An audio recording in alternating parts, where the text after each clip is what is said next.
prefeito, Desmarque, todo mundo lá. Já já vamos receber o jornalista Ricardo Alexandre, autor do livro Dias de Luta. Tem ainda entrevista com Cranberries e Rogério Flauzino comandando picapes. Até já.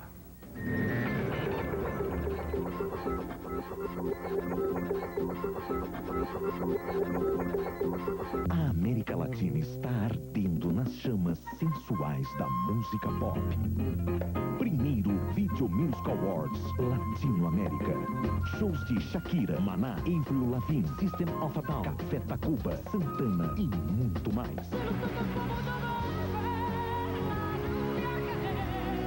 Video Music Awards Latinoamérica, sexta, 10 da noite, MTV Brasil, música, atitude e guacamoles. What are you doing here? Okay, I want you to. Uma traição Stop calling me. poderá ser fatal. You should have told me you like it rough. Fixação. You love me, I know it! Fixação. Em cartaz nos cinemas. UCI. Telas maiores e o único com projeção digital. UCI. Cinemão em todos os sentidos.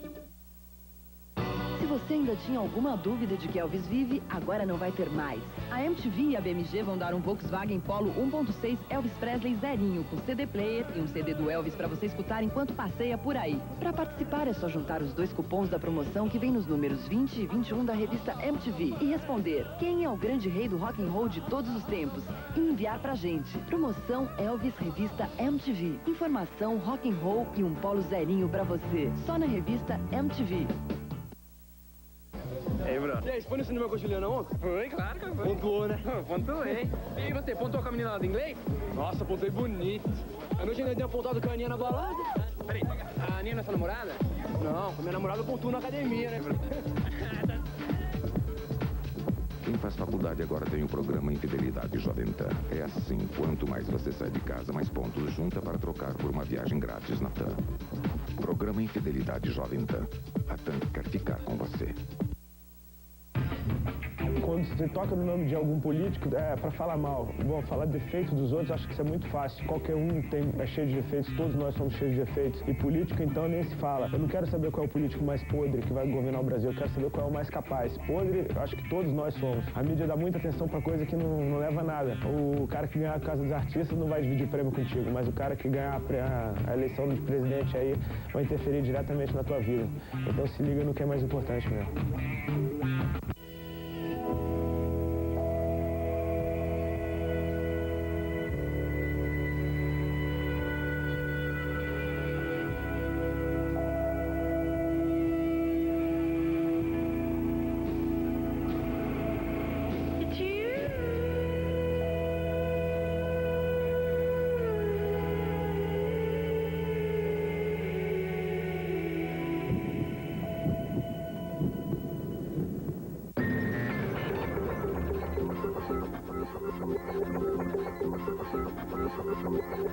Na cápsula do Jornal da MTV, nós recebemos o jornalista Ricardo Alexandre. Beleza? Bem-vindo. Buenas. Bem-vindo ao Jornal da MTV. Ele não desmarcou. Ele é um dos responsáveis pelo desmarque. Está lançando o livro Dias de Luta, o rock e o Brasil dos anos 80.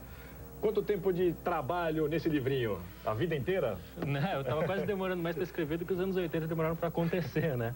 Foram 6 anos desde que eu comecei a fazer as primeiras pesquisas, e principalmente pesquisas, entrevistas, reportagem extensa também. Então, na verdade, foram desde 96. Esse música, o rock e o Brasil dos anos 80 implica não só música, quer dizer, tem um apanhado social, político também para fundar aí o que viria a acontecer musicalmente? É verdade, assim, a gente tem uma certa tradição meio nefasta, assim, talvez, na imprensa, de simplesmente jogar as informações e é difícil explicar, principalmente para quem não viveu aquele período, o que significou, porque a gente vê bandas voltando hoje em dia como a RPM, eles têm de mudar as letras das músicas dele. Entendi. Porque era tão colado ao tempo que a gente vivia que seria horrível eu simplesmente jogar as informações, as biografias, as discografias, sem falar de política, enfim, como era o país, como era a juventude, cinema, TV, publicidade. Esses dados são importantíssimos. Só uma curiosidade, você está com 28 anos agora. Os anos 80 você aproveitou de que maneira para consumir música? Quer dizer, você terminou a década de 80 com o quê? 16, 17 anos, é isso? Por aí. Na verdade, eu fui assim, fui ver o Rádio Pirata ao vivo lá em Jundiaí, né? Sim. Fui ver os shows do Ira e tudo, mas, por exemplo, nunca fui numa danceteria bateria, como a gente conheceu nos anos 80. Agora, eu acho que de certa maneira foi uma vantagem isso, porque me dá uma noção de escala muito exata. Talvez se eu tivesse bebido com o Júlio Barroso ou batido a cabeça com alguém no bar, alguma coisa, talvez eu acabasse romantizando algumas coisas que não fossem tão importantes. Eu acompanhei a primeira metade dos anos 80 muito como leitor de revistas como a Roll, Som 3. Som 3, que já falamos, inclusive, do velho Paulo Ricardo. Acompanhe comigo, a gente já volta a bater um papo. Selecionamos 5 das bandas que despontaram para o sucesso nos anos 80 e escolhemos os discos que consideramos clássicos dessa geração. Vamos ver se Ricardo concorda com o jornal da MTV. Depois de lançar 2 álbuns misturando pop, brega, rock e new wave, os Titãs pesaram o som em Cabeça Dinossauro, de 86. Polícia, família, igreja, nenhuma instituição sobrou de pé. Já os Paralamas do Sucesso foram mais dançantes em seu clássico. O Passo do Lui, lançado em 84, veio repleto de sucessos como Óculos, Meu Erro e Fui Eu. Batizado simplesmente como 2, o disco dourado da Legião Urbana mostra Renato Russo em ótima forma literária. Canções como Quase Sem Querer e Tempo Perdido se tornam obrigatórias nas rodas de violão. Outro grande letrista, Cazuza, lançou com o Barão Vermelho um ótimo disco em 84, Maior Abandonado. Além do rock and roll da música título, o álbum tinha espaço para o swing de Bete Balanço e para a dramaticidade de Por que a Gente é Assim. E a guitarra de Edgar Escandurra soou como nunca em Vivendo e Não Aprendendo. Composições históricas fizeram desse disco clássico da carreira do Ira. Alguém duvida? Então ouça Envelheço na Cidade no volume máximo. Daqui a pouco a gente comenta a situação atual dessas 5 bandas. E aí, tá tudo certo aí? Escolhemos bem os clássicos? Perfeitamente. O curioso de notar isso é que tanto os Paralamas quanto os Titãs e o Cazuza no Barão Vermelho também tiveram 2 fases. A primeira é uma coisa mais ensolarada e tudo, com esses discos, os Titãs mais pesados e tudo, mas eles tiveram outros clássicos, como o Selvagem dos Paralamas, o Black Blood dos Titãs e os discos do Cazuza, que já eram uma resposta ao boom do rock brasileiro, aquela coisa herdada da New Wave, do rock estrangeiro, com um pé na MPB, um pé em pesquisas, um pé num certo... o bacana de ver é que era um inconformismo, seja em relação ao MPB do começo, ou seja em relação ao próprio rock, como ficou no final da década. Beleza, Ricardo Alexandre continua com a gente, vamos bater muitos papos sobre os anos 80, historinhas, cabeludas, inclusive. O EMP, programa de música eletrônica da MTV, descobriu que Rogério Flauzino faz quando está de folga do Jota Quest. O cara gosta de uma picape, confira.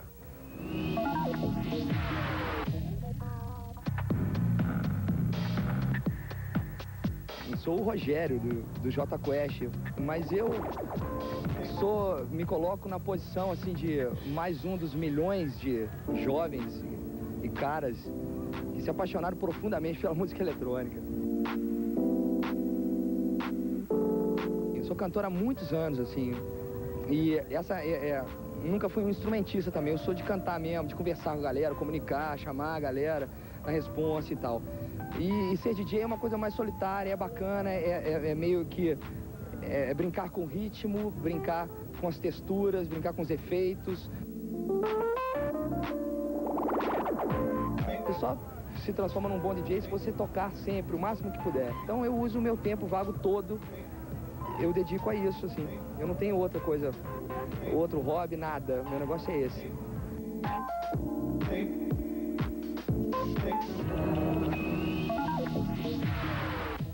Foi nosso Minuto Amp. Você é DJ também? Ataque é de DJ ou não? Eu sou uma das poucas pessoas que não é DJ. Eu também não sou. Não sou DJ, não sei fazer.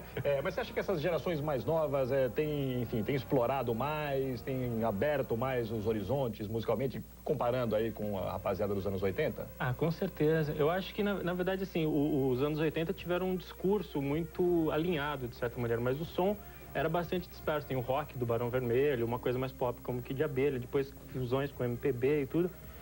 Que já era um sinal do que aconteceria nos anos 90, onde o rock de fato adquiriu uma cara brasileira, né? A gente vê bandas como Planet Hemp, o Rapa, o próprio Skank, são bandas que não tem muito terror em, né? O advento da tecnologia, da música eletrônica, você acha que é positivo? Acabou sendo positivo para essas bandas eventualmente mais pop? Assim, isso contaminou de uma maneira legal essas bandas? Eu acho que sim. Na verdade, sempre houve uma linha evolutiva que sempre caminhou com a eletrônica, desde os sintetizadores lá em Lucian Sky with Diamonds.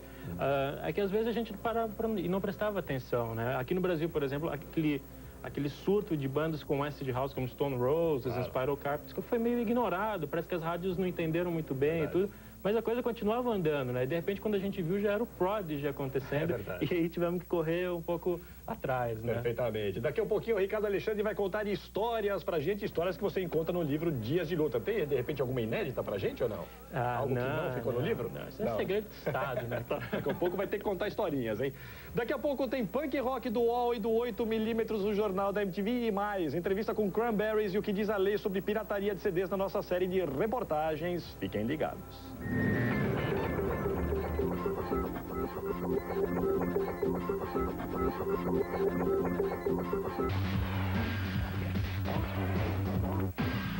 Vamos ver quais astros latino-americanos voltaram para as casas latino-americanas mais felizes. É o VMAs Latino.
O mundo digital já está aqui, ao seu alcance. Para que possa viver a comunicação,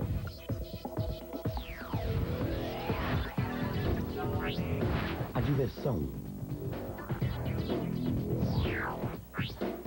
e a criatividade da melhor maneira. Crie seu próprio mundo digital e experimente a realidade extrema. Digital World. Panasonic.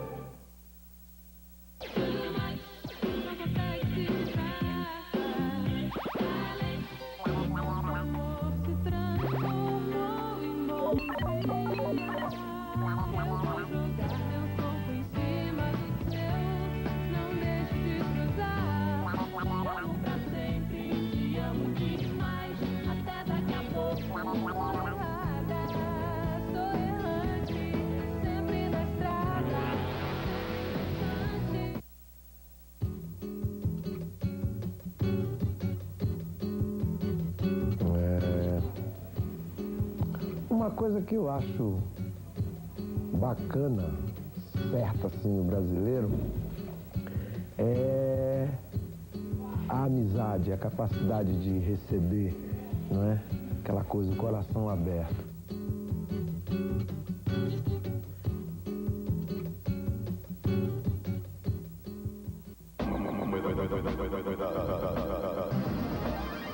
O voto ele é super importante, mas ele deveria ser facultativo. Eu acho que é muito importante você ir lá e expressar a sua opinião. Com essa história, você vota por obrigação, porque você tem que votar no menos pior. Se você concorda, você vai lá e você faz questão de ir às urnas expressar a sua opinião. E se você não concorda, você fica na sua casa, porque é um absurdo você ter que votar no candidato que é o menos pior e não aquele com o qual você concorda. Taj Mahal, um monumento em homenagem ao amor. O amor do príncipe Shah Jahan pela princesa Nilma. A América Latina está ardendo nas chamas sensuais da música pop. Primeiro Video Music Awards Latinoamérica. Shows de Shakira, Maná, Avril Lavigne, System of a Down, Café Tacuba, Santana e muito mais.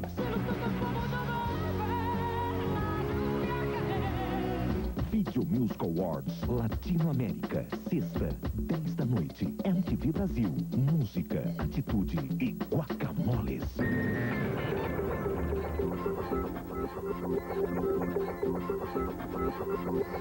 Músicos, polícia, governo, consumidores, camelôs, todos têm tido seu espaço para falar sobre pirataria de CDs na nossa série de reportagens. Hoje é a vez de refletir sobre a legislação e saber como anda o combate à pirataria.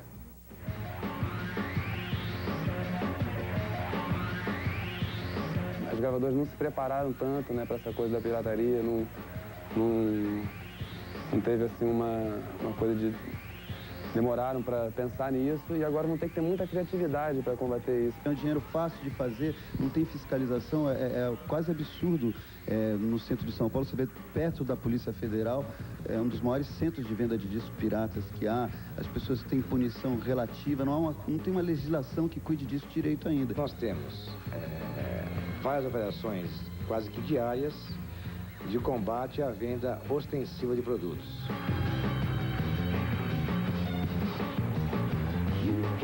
Apreendem, sei lá, tantos mil CDs, mas não acaba com o foco. O foco tá lá, o negócio continua entrando. Agora, por onde que tá entrando isso?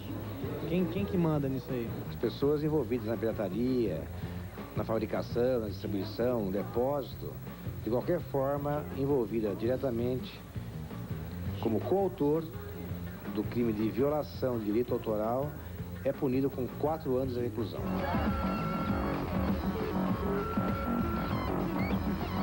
O garoto que está fazendo a cópia em casa, enfim, copiando para si ou para um amigo, é o que nós fazíamos quando a gente tinha o cassete e, obviamente, é uma coisa até saudável, porque isso faz com que você acabe promovendo mais aquela banda, aquele artista que você gosta.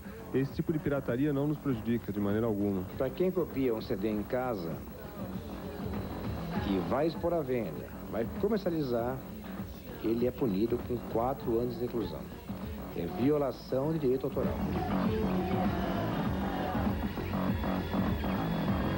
E a questão da cópia privada, de você fazer cópia em casa, quer dizer, ela não tem a gravidade que tem você falsificar e vender e tirar um proveito econômico direto disso aí. O camelô pode ser condenado até a 4 anos de reclusão. Isso não vai acabar, sabe por quê? Porque eu vou dizer, a polícia sabe onde quem é os caras, sabe quem é que faz, sabe onde que é feito.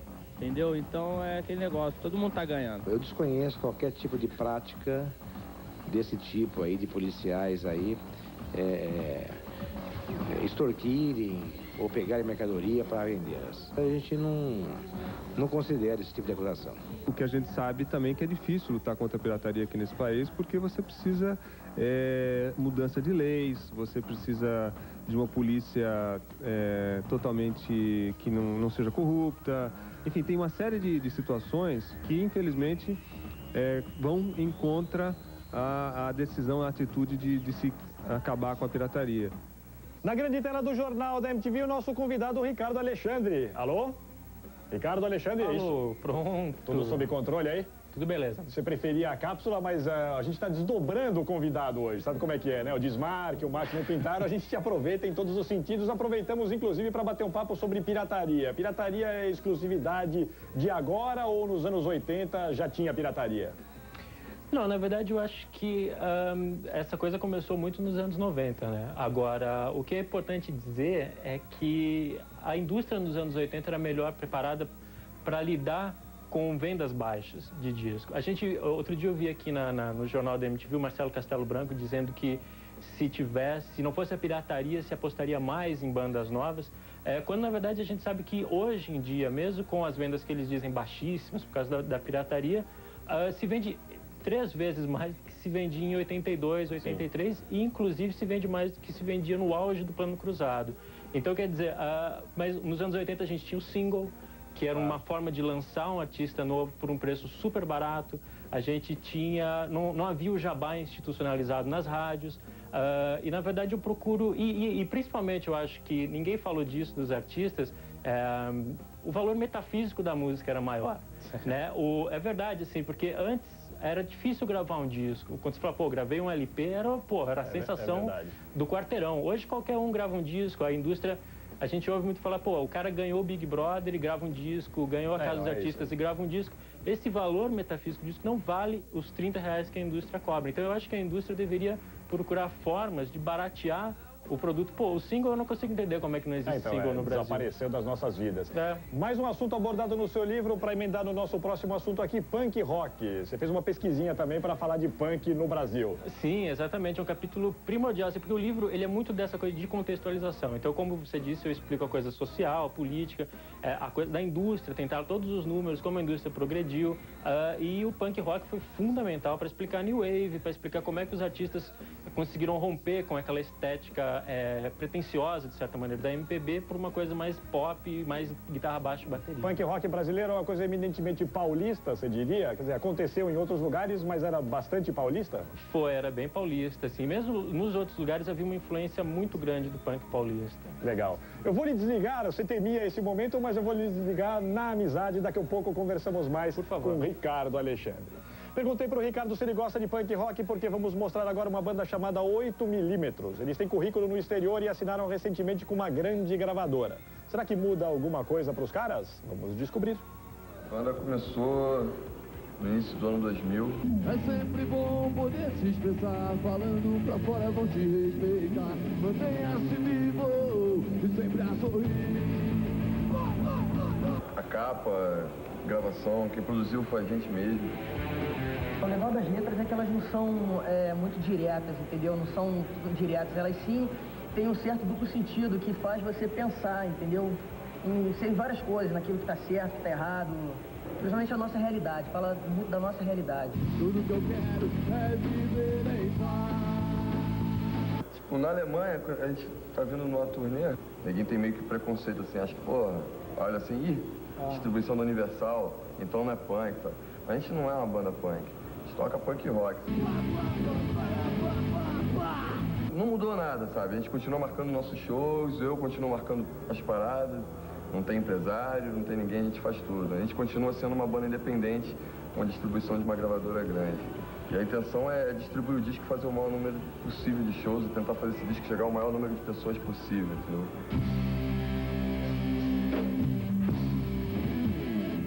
E sabe quem tem culpa pelo tal do hardcore melódico? Culpa no bom sentido, é claro. O All, banda formada por ex-integrantes do Descendants. A gente levou os caras para tomar um cafezinho e vocês vão entender por quê. Estamos aqui tomando um cafezinho com a rapaziada do All. Yes, about this part of the history, the Descendants band, I mean, it's very influential, very important. Also here in Brazil, good memories from the times, SST times and things like that. We started the band when we were kids. We were 15 years old, and so it's just been a very long, interesting time, and it gets more interesting as we go to where we get to end up coming down here. We could have never came down here 10 or 15 years ago. It would have never been able to happen. What can you tell us about Allroy and the connection with The Simpsons? It seems that Matt Groening is a big fan of the band, is that true? We've always had sort of little cartoon-looking things on our records, and I know that a long time ago Matt used to be a writer, and I remember he reviewed our first few Descendants records, and then yeah, around the time when we started doing records as All, I also remember seeing his little cartoon character too, but I'm not sure if he's like still a fan or anything, and I'm not even sure which one came first, but I know for sure that like the Fatty P and Milo Goes to College and that stuff came obviously way before The Simpsons did. Coffee, how important is coffee in All's music? It's really important because a lot of bands drink a lot of beer, a lot of bands do a lot of drugs. We do coffee, and I think it makes the music be very, very quick. Are you able to compose, to create new songs, new music when you're on the road, so that you're going to have to dedicate something to Brazil and Brazil's coffee then? It's a good idea. Yeah, it's a good idea. My daughter. Coffee is making effect.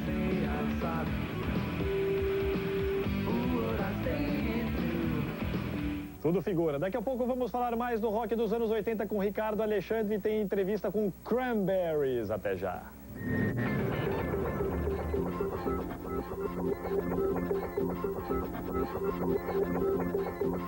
Você está prestes a conhecer o novo VJ da MTV. 5 capitais vistoriadas. 2 selecionados em cada etapa irão à final em dezembro. Enquanto isso... Sobre a ópera rock que ele compôs e também na reportagem sobre a biografia da banda Titãs lançada essa semana. Badawi, que está aqui, vocalista do CPM 22, também é nosso convidado. Da agulha ele vai conferir o que o futuro reserva para o Planet Hemp, saber o que músicos brasileiros pensam da crise entre Estados Unidos e Iraque e assistir a entrevista inédita com The Edge, do U2. Calma, eu ainda não vou dar o pontapé inicial do Jornal da MTV, porque eu sei bem que tem muita gente aguardando ansiosamente, desesperadamente, querendo assistir de qualquer maneira a entrevista com o Rush. Inédita, bacana e melhor de tudo, no Brasil. Em 30 segundos, os caras vão aparecer na sua tela, na tela do Jornal da MTV.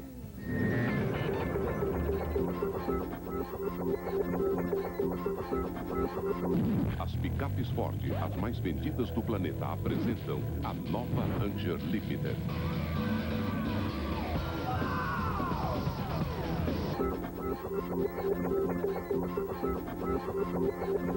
O Rush está no Brasil e eu conversei com a banda em São Paulo. Na primeira parte dessa entrevista, eles falam sobre os fãs e contam mais sobre a turnê de Vapor Trails. Com vocês, senhoras e senhores, Geddy Lee e Alex Lifeson.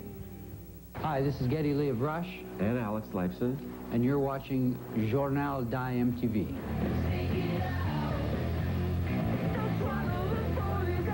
Thanks very much for talking to us. Welcome to MTV Brazil. Welcome to Brazil. Thank you. The fact that this is the very first time you play in Brazil, does that make things special, a challenge for the band in any way? Or are you sort of used to it? It's just another bunch of concerts?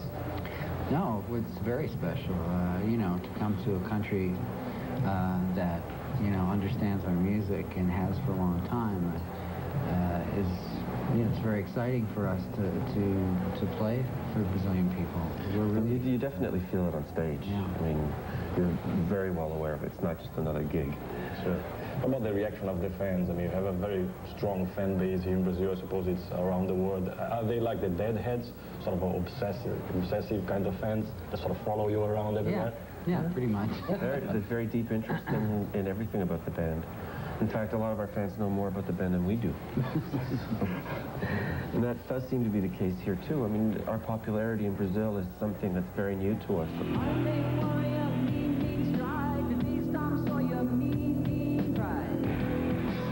What kind of tour is this for the Vapor Trails record? Is it a monster tour? You're going to play all over the world? This tour, I think, will do just under 70 shows for the whole tour, and that's plenty.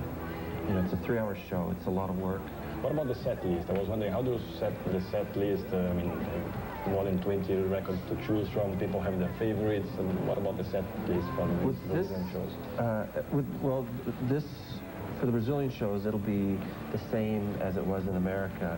We'll add another song, Closer to the Heart, which is a popular song here. So we'll add that to the set. But it's always a challenge to get a set together. This time, Geddy and I sat down together and we listened to all our records. We went through everything. What about Tom Sawyer? Tom Sawyer is, I think, is the huge one here in Brazil. Is it all over the world? Is it the one that you can't get away? Yeah. Yeah, exactly.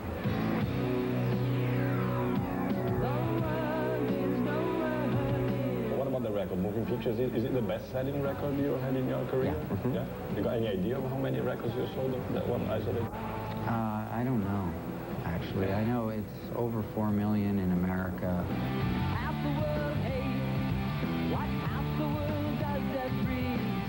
You said in the newspaper you don't like MTV. Yeah? Did I say that? I thought it was MB. MBTV. So you can say MTV Brazil is different. You know what, yeah, in Brazil I'm sure it is different. Probably in Brazil But I understand the point. Yeah. You know, in America, MTV started out as a beautiful thing and it's turned into something else. Yeah. It's a big network.